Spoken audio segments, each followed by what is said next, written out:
can you make decisions on the hoof? Are you prepared to? And making good decisions on the hoof is actually all about preparation. Even though you might not have anticipated the crisis, it's having done enough thinking about crisis to be able to respond effectively.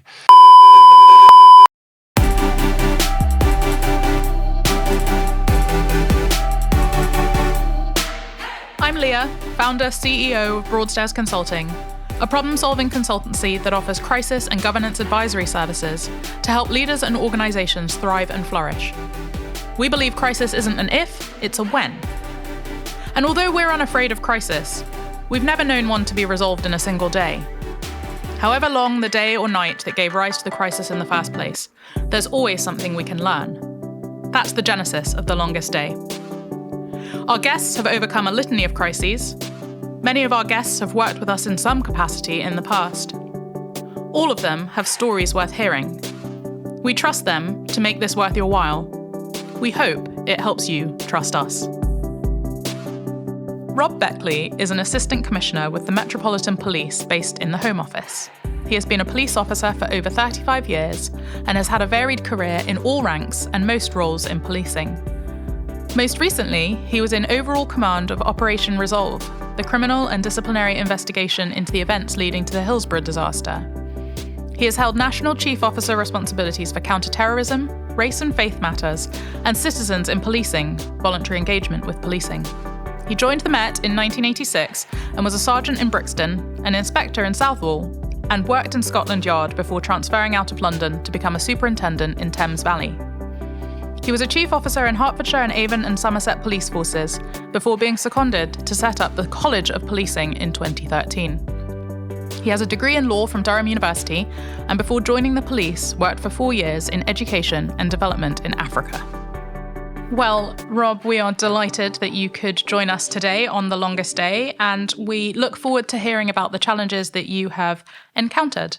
So welcome. Thank you. I'd be delighted to be here. That's very kind. I wonder if you might describe your longest day. Well, perhaps the crisis that landed on my toes at one of the most tricky periods of my career was when I'd literally just been appointed an assistant chief constable. So at a strategic rank, but the person, it's not just about strategy, it's about dealing with the big operations. And within a week of taking on that role, one lunchtime, somebody came running into my office and said, there's been a train crash. And immediately you're plunged into dealing with a very significant incident on the hoof. And it was the Potters Bar train crash, a crash where 7 people sadly died, many more injured at Potters Bar railway station. But of course, you're sitting there in the office, and at first you're being told it looks like there's been a car crash under a bridge, and you don't have any clarity of the situation, and you're immediately going in as a new assistant chief constable with a team to deal with a crisis that was totally unexpected and out the blue. Was there a blueprint for the response that was expected from you at that time? Yes, there are some standard approaches that you are taught, and some of these approaches are taught because of something I'm investigating now, is my current job, which is Hillsborough and the Hillsborough disaster. But there is a standard approach to taking command of a crisis, and it's very much around, first of all, understanding what you've got as quickly as possible, getting the best understanding, but then defining really what are you trying to achieve in your response to that disaster or that crisis. There's in a way policing, even at the lowest level on the street, dealing with, say, a car crash, is dealing with a crisis. It's dealing with somebody's immediate circumstance that they'd rather not be in, and they need somebody in authority to come and sort it out. And it doesn't really matter how small or how big it is. You've got to be very clear on what you're trying to do. What are your objectives? Quite often, your initial objectives are about saving life. It's about trying to step in and ensure, first of all, that any lives are saved, but also that nobody else is harmed because of it. But then there's also other objectives, such as putting order into a disrupted society or place, or there's ensuring that there's no other consequential harm in the community. And one of the important things in training police officers and others for dealing with a crisis is understanding what you're trying to achieve and prioritizing what you're doing. So if it comes to sort of preventing an obstruction or saving a life, you're going to save the life first. And it's sort of understanding that that's your first priority. Then you worry about the obstructions. Then you might worry about the investigation and the witnesses and the other things you need to do. So it's having clarity about what you're trying to achieve under the circumstances. And obviously, in a crisis like the Potters Bar rail crash, which was very heavily covered by the media, you're not acting as a sole agent. So what did you learn about the team around you in that event? That's a great question, because, of course, as the commander, as they say, the gold commander for something as substantial as, say, a train crash, or later on I was the gold commander for the Buncefield oil depot explosion, you are the coordinator. In fact, quite often you do not control the other services who are all called, but you are the coordinator. And so what you need to do is really understand everybody's capabilities as part of the team. You know, what they do, what they can do, and what their official roles are, and sometimes their unofficial roles, and your job, again, meeting the priorities that I mentioned earlier, is trying to then mesh those people together, focused on dealing with the harm and the crisis that you're managing. And again, you made a good point earlier about what prepares you for that. That's where your training and preparation before you reach the crisis, in understanding what your team, what your partners' capabilities and capacity is really critical. Really knowing them, and often not just knowing on paper what they do, but knowing them as people is so important. I in some respects, that was one of my challenges in Potters Bar, and I didn't know all the partners. I was new to the place, the council leaders, the fire chief, the ambulance coordinators and things. I did not know them, but we did get to know each other very quickly and very well. So in some respects, while the relationships are really critical, the preparation beforehand in just understanding your statutory and roles and your capacity and capabilities is quite important as well. So. How did you get through that crisis?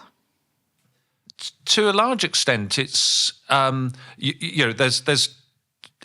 the people around you and the importance of trusting people to get on with things. You have to be able to delegate, and again, another skill that you need to learn and work through before you ever reach a sort of senior coordinating role. And in some respects, policing gives you plenty of experience up to that point to take charge of situations and use any team around you as well as possible.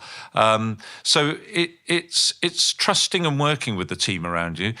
There has to also be quite a high degree of resilience, because certainly initially you could be there, as I was, 14, 15, 16 hours. And the one other important thing you're both trained to do, but you need to make sure you do, is ensure that there's people who come in and step in behind you and give you your time off, give you space to think about what you're dealing with.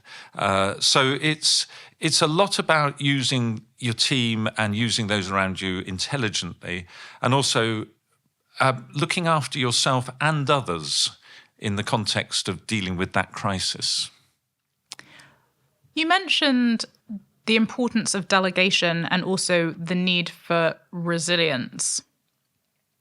What would you say to someone who was dropped into that hot frying pan in a similar way to you, who perhaps hadn't had an opportunity as a leader to develop those skills? What advice would you give them?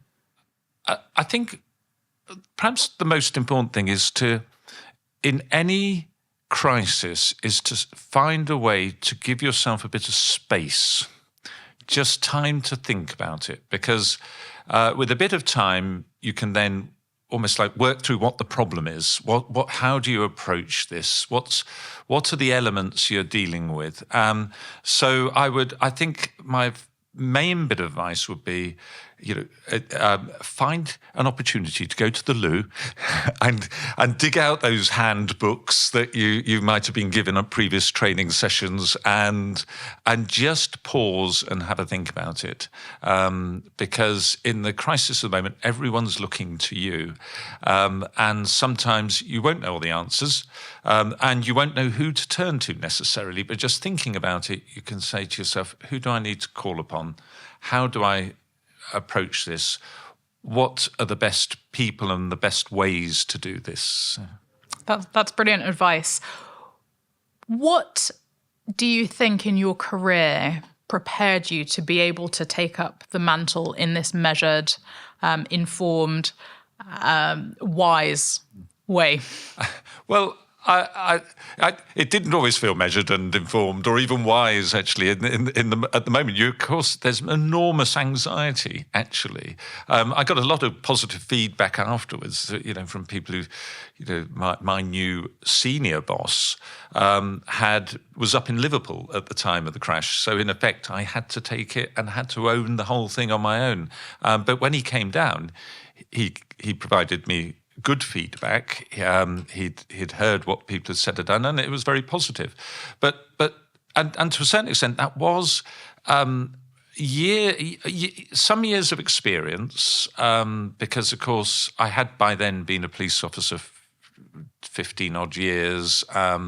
I had done a lot of operational work as chief superintendent, and at other ranks. So it all prepares you, as does the training, as does the courses you get sent on. And so I think it's an accumulation over time. But it's also ultimately keeping quite simple concepts in your mind, the ones we've been discussing. Things like, what are your objectives? Who have you got? What are their capabilities? How do we work together really effectively to jointly deal with this problem? Where are the win-wins for all the different organisations? Because actually, others have slightly conflicting priorities. They've got different things to do. How do you mesh it all together? And so, it is the training, but it's also your interpersonal skills. Just how empathic are you around what you're trying to manage? Do you understand the people and where their anxieties, not only yours and things? So I think there's a lot of that preparation comes through a professional life, not necessarily all in the same organisation. Policing, I think many of those skills are found in many other professions. One of the fascinations for me was, in a way, policing does deal regularly with crisis, so it's quite well equipped to it. After the banking crisis in 2008, 2009, I did a review with a colleague of mine from the London Business School as to how banks responded to crisis. And those ones that weathered the storm well took on many of the principles that policing has taught and learnt. But many of those that didn't hadn't learnt those principles, hadn't trained in a way to manage a crisis, hadn't prepared themselves, hadn't put themselves in the frame of mind to do it. And that's, that is the only way you can manage through, is almost to have tested your thinking and prepared the ground in advance. We'll be right back after this advert from our sponsor.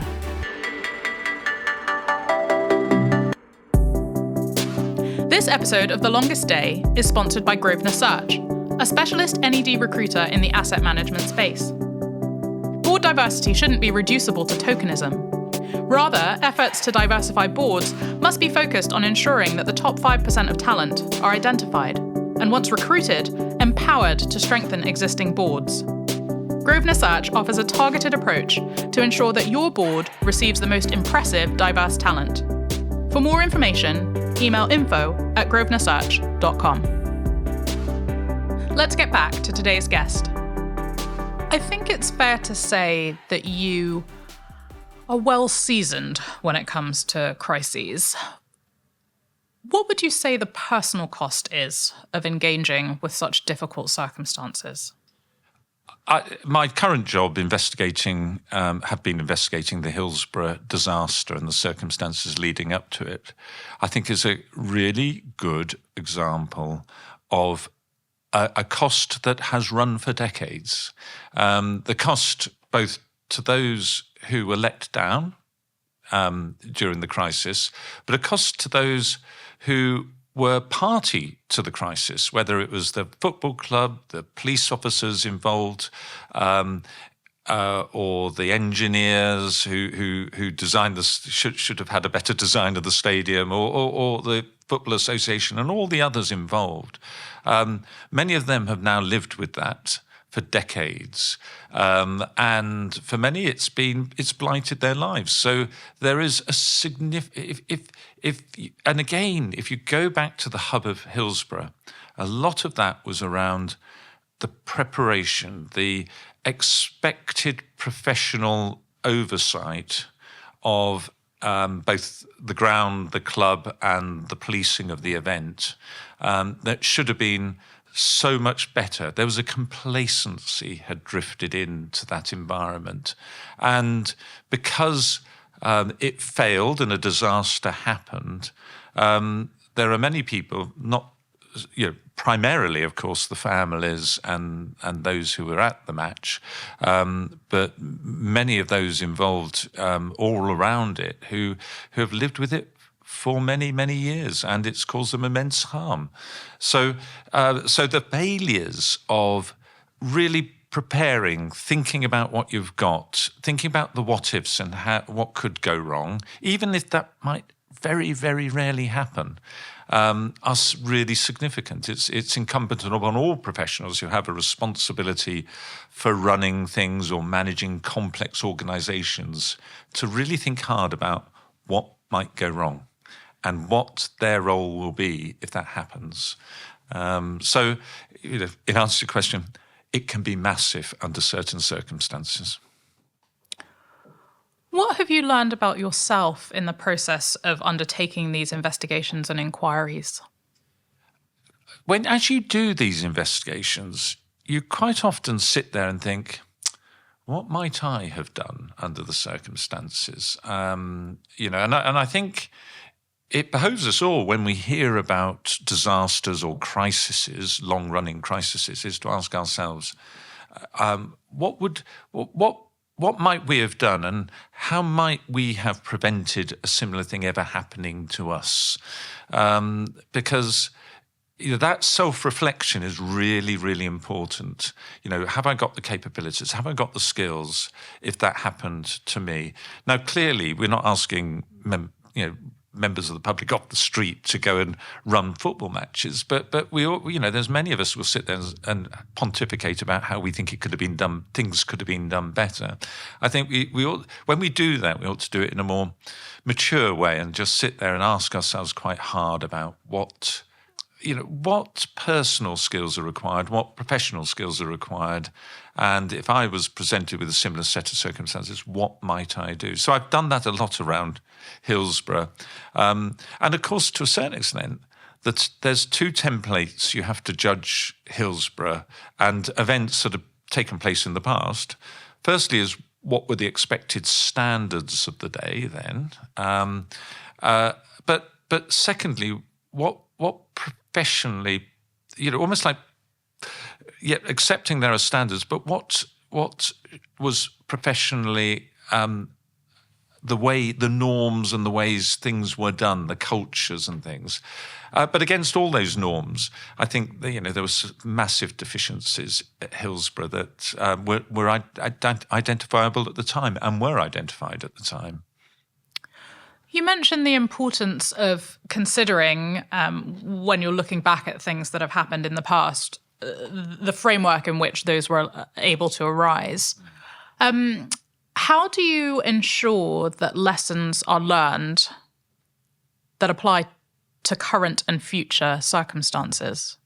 Well, Hillsborough is an interesting one because immediately afterwards there was a lot of review of both command of football matches and command of big events. So now anybody running a football match, you can be pretty sure has had many years of development just for football matches.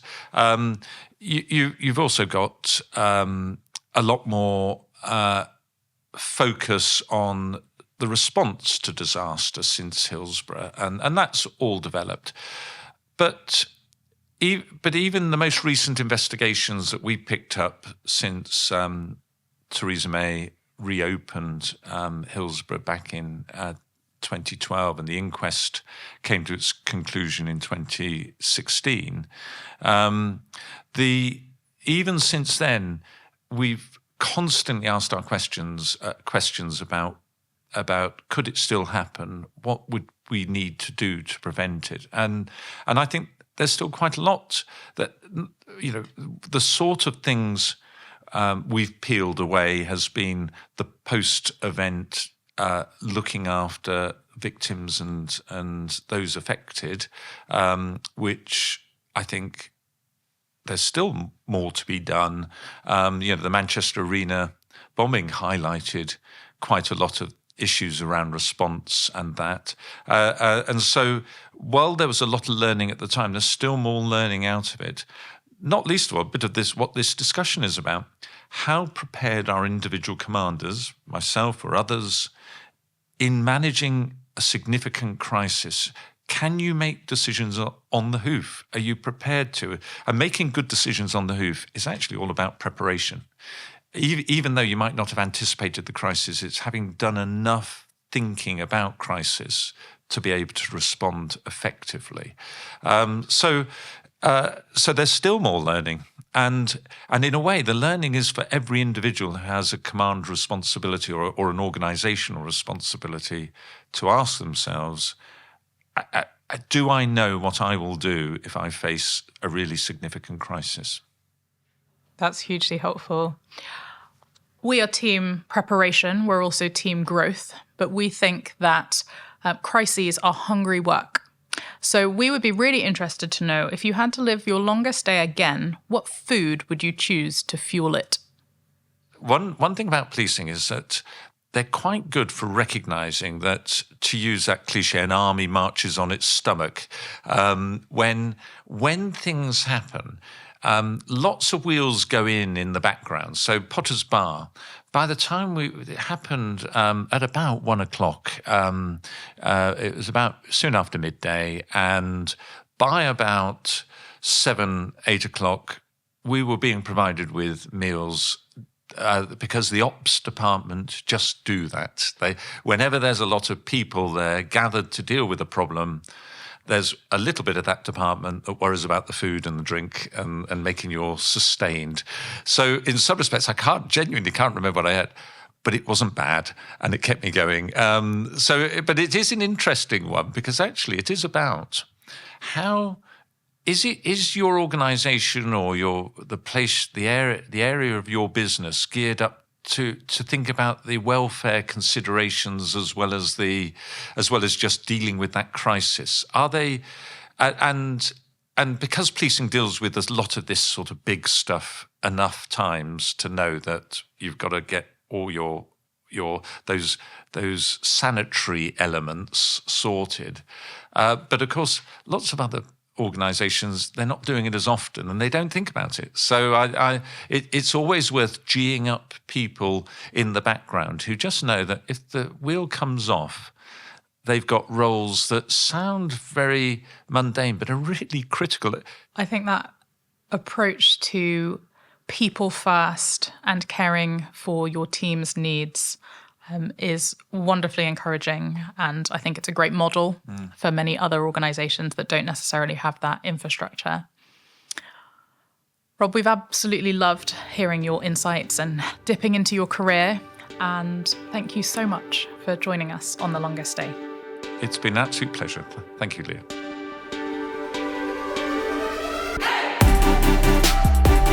You've been listening to a Broadstairs Consulting Limited podcast. We hope you've enjoyed this episode. Tune in soon to hear the next instalment of The Longest Day. Copyright 2023. Production copyright Broadstairs Consulting Limited. All rights reserved.